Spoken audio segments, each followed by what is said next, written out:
नमस्कार दोस्तों, स्वागत है आपका ध्यान की इस अनंत यात्रा में।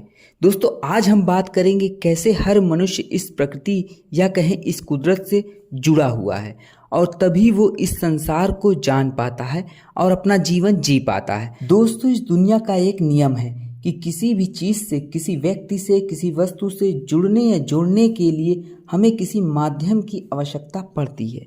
जैसे किसी बिजली को एक जगह से दूसरी जगह पर भेजने के लिए हमें तार की आवश्यकता होती है, या फिर पानी की सप्लाई एक जगह से दूसरी जगह पर जोड़ने के लिए पाइप की आवश्यकता पड़ती है।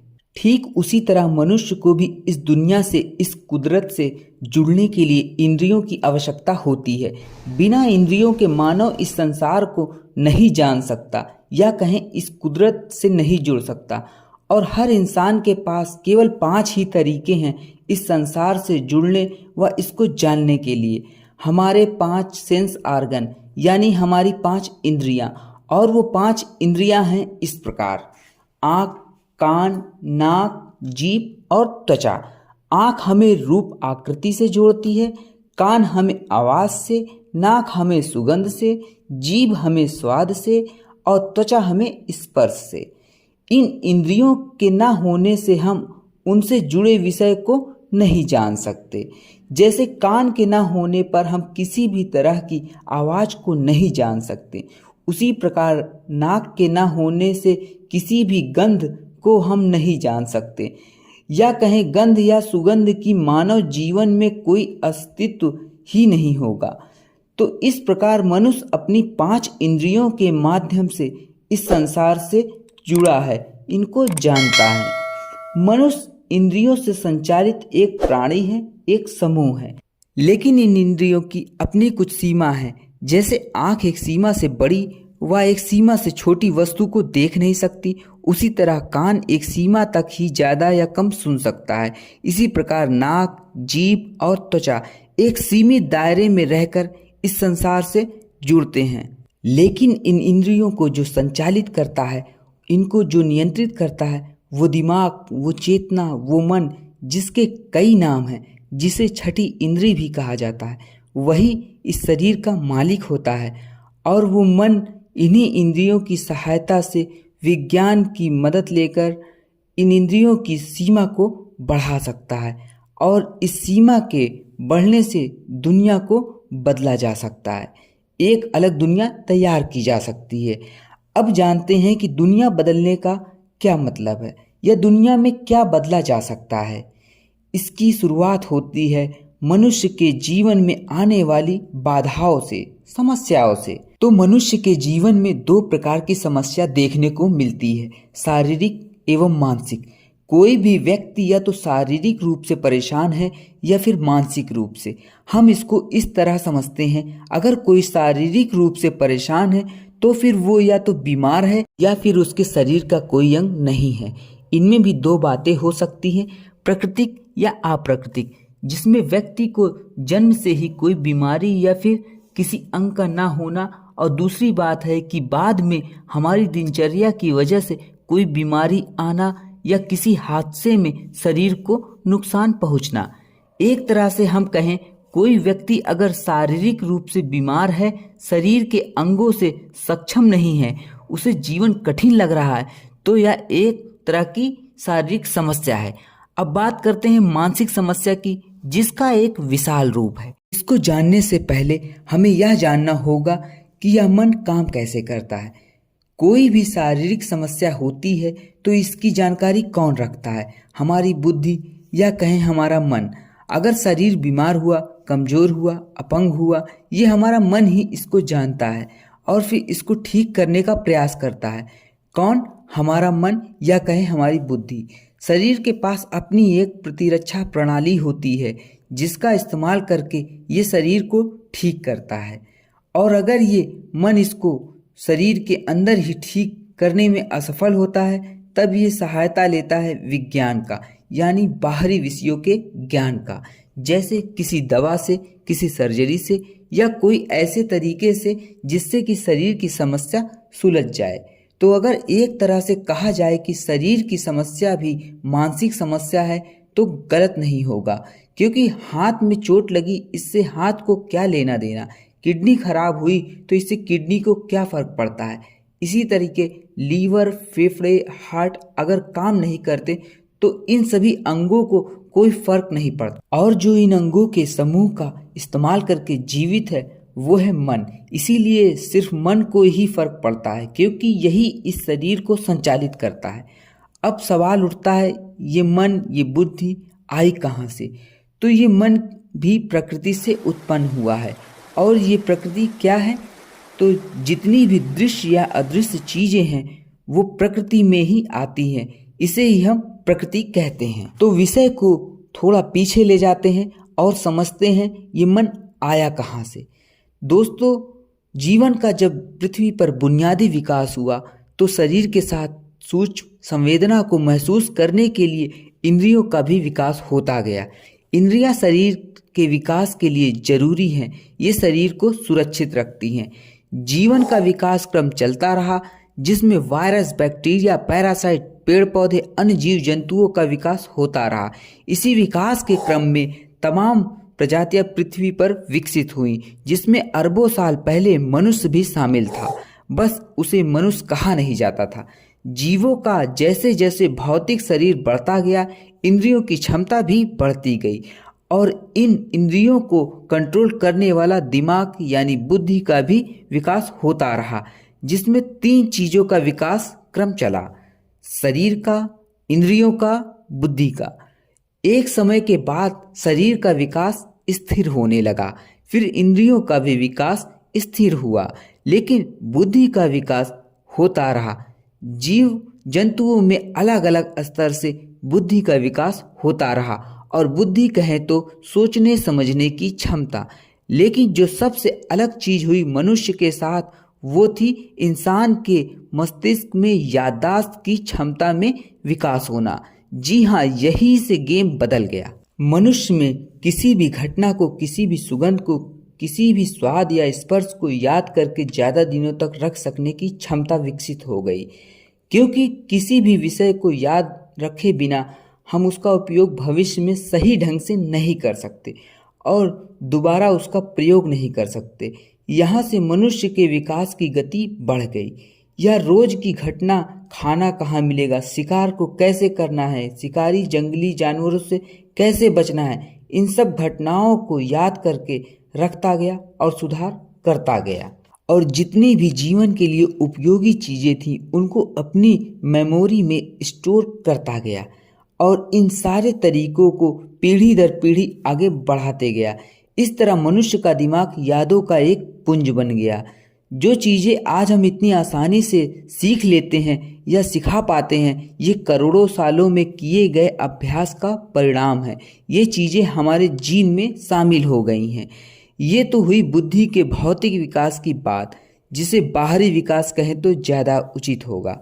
इसी क्रम में एक चीज और थी जिसका विकास हो रहा था, और वो था बुद्धि का आंतरिक रूप, मन का। जी हाँ, बुद्धि ने जब शरीर को सुरक्षित रखना सीख लिया, तब बुद्धि के एक सूक्ष्म रूप मन का विकास आरंभ हुआ, या यूं कहें मन को आज़ादी मिली। फिर मन ने अपने पांव पसारने शुरू कर दिए। यहाँ से बुद्धि और मन ने मिलकर मनुष्य को एक अलग श्रेणी में लाकर खड़ा कर दिया। बुद्धि किसी घटना के होने पर एक निश्चित व सामान्य सा कार्य करती थी, लेकिन मन का साथ होने से किसी घटना, किसी विषय पर गहराई से यानी कई तरीकों से सोचकर शरीर का उपयोग बुद्धि व मन करते रहे। समय बीतता गया, ये सिलसिला चलता रहा, और इसी विकास के क्रम में मन ने बुद्धि को कंट्रोल करना शुरू कर दिया। जो काम प्रकृति कर रही थी उसको मन ने करना शुरू कर दिया, पर मन का दायरा सीमित था, क्योंकि मन भी बुद्धि का ही विकसित रूप है। अब शरीर का संचालन केवल बुद्धि नहीं, मन से भी होने लगा। इस कार्य के लिए दोनों में द्वंद्व भी होने लगे कि कौन शरीर को संचालित करेगा। क्योंकि दोनों का अस्तित्व ही शरीर से है, तो ये दोनों मिलकर शरीर के लिए बुनियादी जरूरतों पर काम करने लगे, जैसे घर बनाना, वंश बढ़ाना, शरीर की सुरक्षा करना आदि। धीरे धीरे ये विकास का क्रम और आगे बढ़ा। जब शरीर की बुनियादी जरूरतें पूरी हुई तब मन अपनी जरूरतें पूरी करने में लग गया। और मन की जरूरत थी आनंद, प्रेम, सुख आदि, जो कभी न खत्म हो। ये मन की जरूरत है। अब यहाँ से शुरू होता है आधुनिक मानव का विकास। असली विकास यहीं से शुरू होता है, जब मन शरीर रूपी घोड़े पर बैठकर निकल पड़ा अपनी अंतहीन जरूरतों को पूरा करने के लिए। उसके पास थी अतीत में बटोरी गई जानकारियां और उसको इस्तेमाल करने का तरीका, ढेर सारी यादों का संग्रह। इन्हीं यादों में से वो एक विचार निकालता और लगा देता शरीर को उसे हकीकत बनाने के लिए। तो सबसे पहले उसने अपने विचारों से कई मन को यानी कई मनुष्यों को एक साथ किया, फिर परिवार बनाया, समाज बनाया और विचारों की खेती शुरू कर दी। और फिर नए नए तरीके निकाले शरीर को बचाने एवं खुद को आनंदित रखने के लिए। यहाँ से ये मन अब सिर्फ प्रकृति पर निर्भर नहीं था। उसने शरीर और अपनी बुनियादी जरूरतें खुद इजाद करना शुरू कर दी। लेकिन इन सब को करते हुए मन की अपनी कुछ कमजोरियां थी। और वो थी क्या? क्रोध, वासना, देश, ईर्ष्या आदि, जो उसे मिली थी शरीर और बुद्धि के विकास के क्रम में। जब मन का इनसे पाला पड़ता तब वह बुद्धि को प्रभावित करता और इनसे बचने का रास्ता खोजने लगता। लेकिन मन को यह समझ में नहीं आ रहा था कि इससे छुटकारा कैसे पाया जाए। तब उसने एक उपाय निकाला कि मेरा अस्तित्व इस शरीर से है, तो शरीर को या तो मजबूत बनाऊं या फिर इसे कमजोर कर दूं, तब समस्या सुलझ जाएगी। ये ठीक वैसे ही है कि जब आग में तेल डालो तो वो प्रकाश और बढ़ाती है और तेल ना पाने पर आग कमजोर होती है, जिससे प्रकाश भी कमजोर होता है, आग बुझने लगती है। मगर इससे कोई खास फर्क पड़ा नहीं, क्योंकि समस्या शरीर की नहीं मन की थी, या कहें मन के विचारों के स्तर की थी। और इसे मानसिक स्तर पर ही सुलझाना था कि कैसे वो क्रोध, वासना, ईर्ष्या आदि अपनी कमियों से बच सके। इसके लिए मन ने एक उपाय निकाला। उसने अपने क्रोध, वासना, द्वेष, ईर्ष्या आदि को देखना शुरू किया शरीर पर। अब यहाँ से थोड़ा नए लोगों के लिए समझना कठिन होगा। उनको लगेगा कि क्रोध, वासना, ईर्ष्या, द्वेष आदि को देखा कैसे जाए।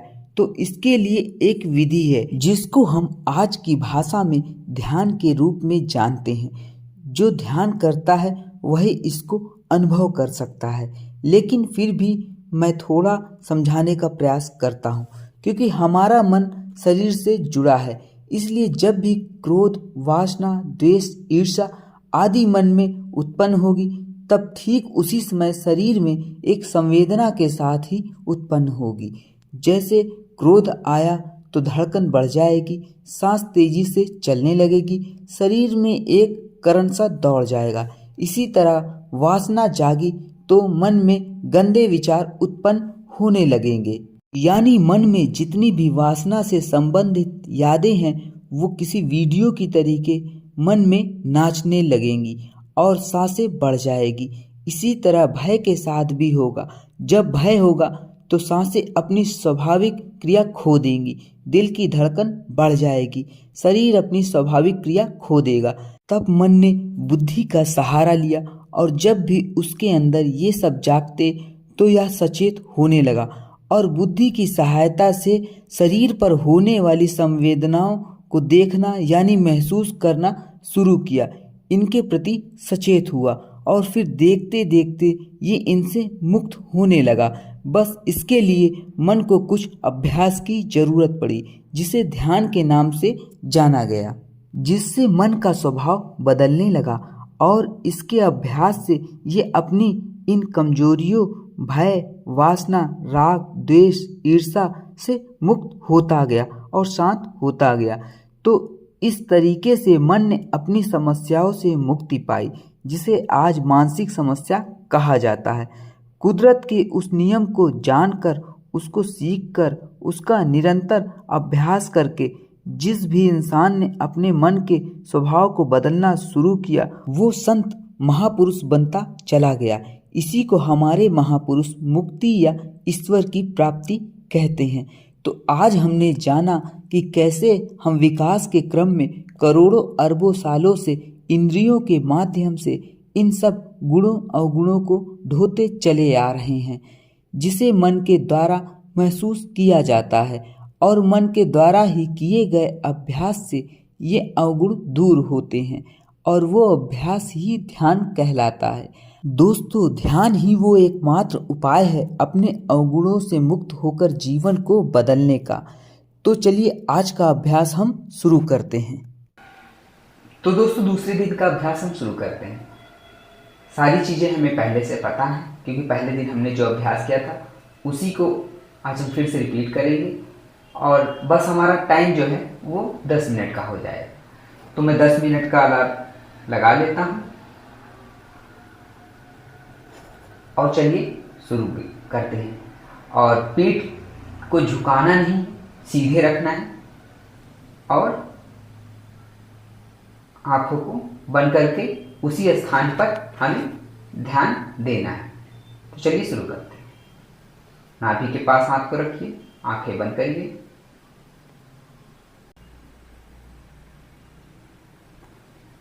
तो दोस्तों, 10 मिनट का समय हमारा समाप्त हुआ।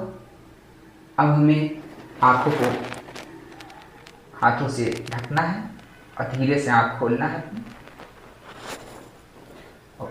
और बॉडी को शिथिल करना है। तो आज का हमारा अभ्यास दूसरे दिन का समाप्त हुआ। अब हम कल फिर मिलते हैं। तब तक के लिए धन्यवाद।